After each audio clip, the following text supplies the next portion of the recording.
Assalamualaikum warahmatullahi wabarakatuh. Selamat malam teman-teman sekalian, juga sahabat di sosial media. Saya menikmati presentasi pengantar dari rekan Budi Munawar Rahman dan Wahyuni Nafis ya, tentang warisan pemikiran Cak Nur dan relevansinya bagi Indonesia masa kini. Karena memang jika kita bicara soal Cak Nur, ini Budi dan Nafis ini dikenal di kalangan teman-teman sebagai Muslim dan Bukhari bagi pemikiran Cak Nur. Jadi sudah tepat itu. Mereka berdua tak hanya mengerti substansi pemikiran Cak Nur, tapi juga asal usulnya. Ya. Nah, saya memperkaya diskusi lebih kepada konteks sosial dari gagasan Cak Nur. Pertanyaannya adalah, mengapa pengaruh sosial dari pemikiran Cak Nur tidak sebesar yang kita harap? Mengapa pemikiran Cak Nur tak kunjung menjadi sebuah gerakan sosial yang ikut mengubah realitas sebesar yang kita harap? Cak Nur wafat tahun 2005. Ya. Pemikirannya mengajukan toleransi, agama yang inklusif, diversity. Apa yang terjadi dengan Indonesia 12 tahun kemudian, Indonesia justru semakin jauh dari kondisi itu. Semakin jauh dari yang direkomendasikan dan yang dicita-citakan oleh Cak Nur. Ya. Indikatornya adalah data.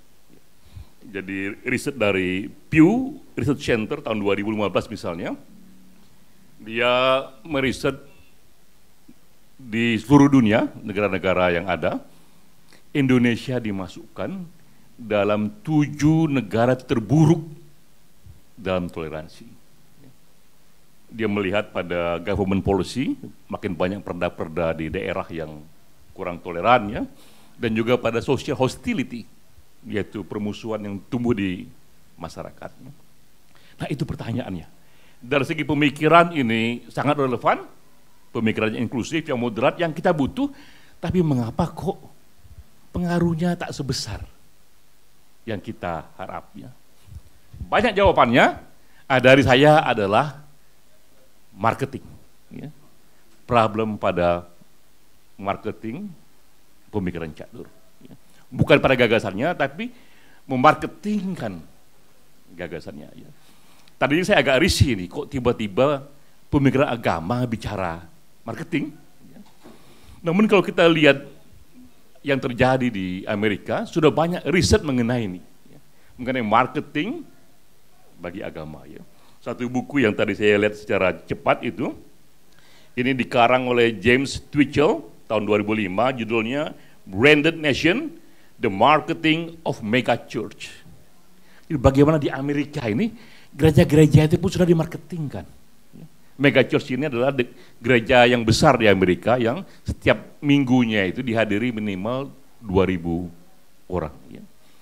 Jadi gereja di sana pun mereka terus mencari cara memarketingkan agar gereja ini semakin banyak dikunjungi dan pahamnya semakin banyak dipeluk. Ya, karena di Amerika itu satu Protestan tapi versinya minta ampun banyaknya itu. Jadi semua mencoba berlomba memarketingkannya, dan ini riset mencoba melihat bagaimana gereja memarketingkan ajarannya dibandingkan dengan marketing Hotel Sheraton dan General Motors. Ya. Sudah sampai ke sana itu ya. Bahwa gagasan agama pun perlu dimarketingkan. Nah, itulah yang mungkin belum secara sadar diadopsi oleh para perawat gagasan Cak Nur. Nah, saya tidak membandingkan Cak Nur dengan Mega Church, saya bandingkan Cak Nur dengan pemikir Islam yang lain. Bagaimana bedanya ini ya? Jadi pertama adalah Cak Nur, hidup di Indonesia, lalu ada Wahab ya, Abdul Wahab yang hidup di abad 18 di Arab Saudi sana. Dan satu lagi adalah Omid Safi ya, Omid Safi yang dianggap pendiri dari gerakan Muslim progresif. 3 pemikir ya, Cak Nur, Abdul Wahab, Omid Safi. Tiga-tiganya sama-sama pemikir, tapi Abdul Wahab berujung melahirkan gerakan Wahabisme yang minta ampun pengaruhnya kita rasakan sampai sekarang. Ya. Dia hidup sekitar 200-300 tahun yang lalu, tapi efek gerakannya kita rasakan dari sekarang. Di mana bedanya? Ya?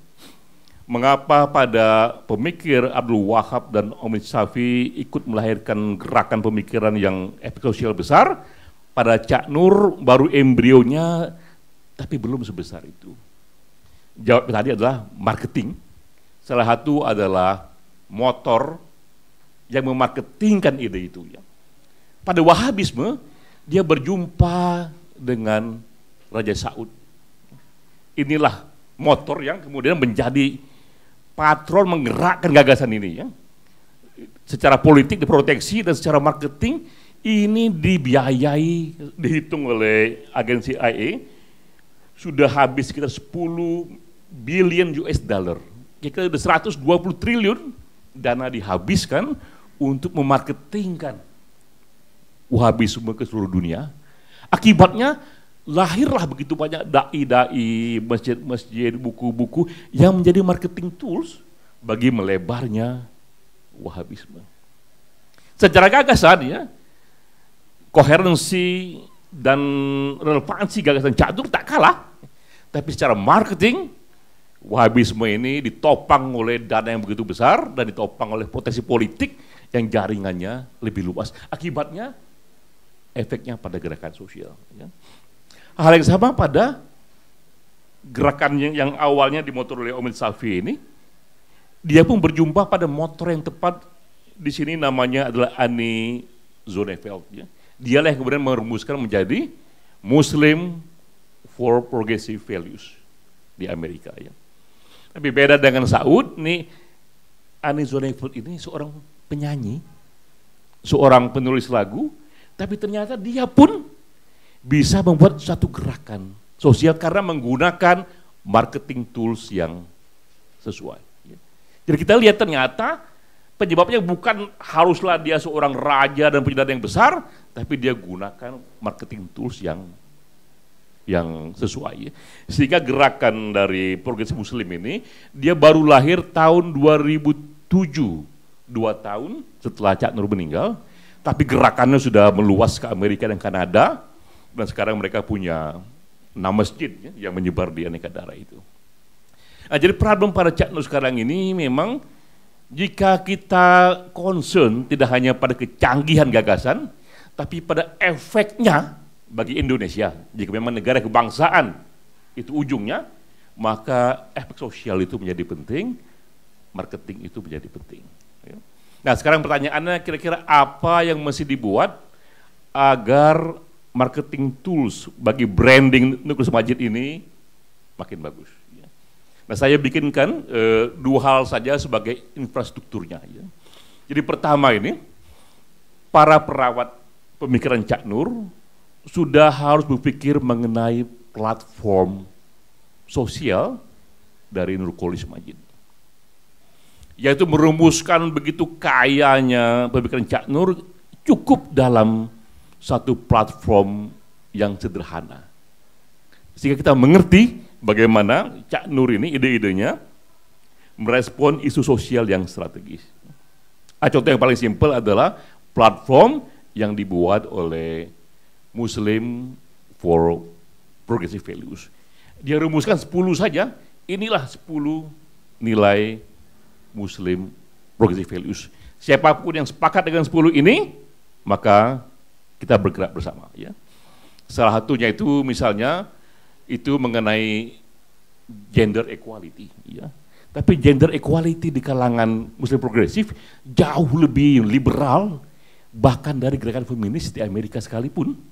Karena bagi dia, ya, gender equality itu tidak hanya persamaan hak wanita di dunia sosial, tapi juga persamaan hak wanita dalam ritual agama. Sehingga akhirnya wanita pun bisa menjadi imam sholat bagi jemaah yang juga ada lelakinya itu. Itu terjadi di Amerika. Ya. Nah kita perlu tahu secara detail sejauh mana equality of gender jika Cak Nur kita rumuskan ya, apakah dia sejauh itu. Ya. Kedua juga dirumuskan juga isu yang paling modern mengenai LGBT. Ya.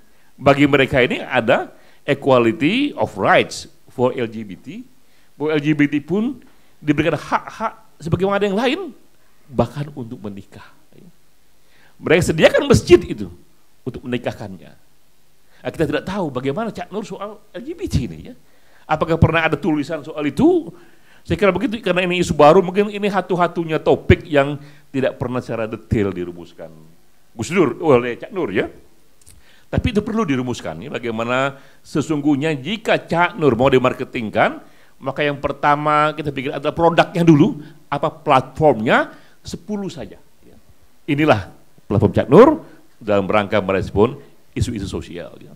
Tentu untuk Indonesia, teman-teman juga harus berpikir soal daya terima publik ya. Saya kira mungkin tak perlu seliberal Muslim progresif gitu soal LGBT ataupun soal equality of gender, karena dalam pemikiran Islam sekarang saya kira Muslim progresif values inilah yang paling liberal.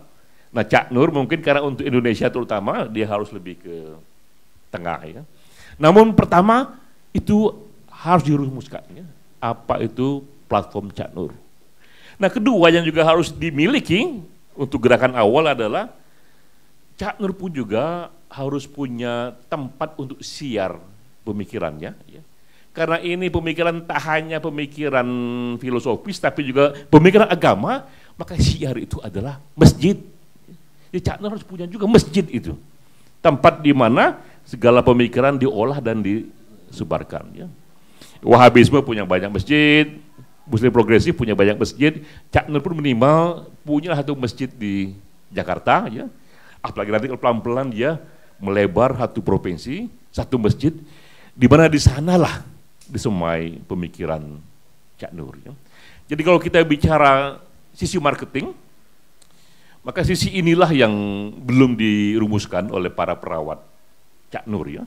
Pertama yang simpel itu adalah miliki platform yang disepakati dulu, kira-kira 5 atau 10 platformnya dalam rangka merespon aneka isu sosial. Ya. Setelah itu milikilah masjid. Ya. Nah, karena itu memang di tim perawatnya sendiri kita lihat ini figur apa yang kurang nih. Ya. Kalau pemikir tak kurang ini. Ada seperti Budi, ada juga Bro Nafis, Yudi Latif. Ya. Yang kurang itu 2 hal saja. Pertama, ahli strategi marketingnya itu. Karena sekarang ini era di mana gagasan dan agama pun dimarketingkan. Gitu ya. Dan kedua adalah yang sangat ahli dalam fundraising. Ya. Karena masjid ini harus dibangun, perlu dana, dugaan saja kalau 1000 meter diperlukan untuk Jakarta ini butuh dana sekitar 40 miliar itu.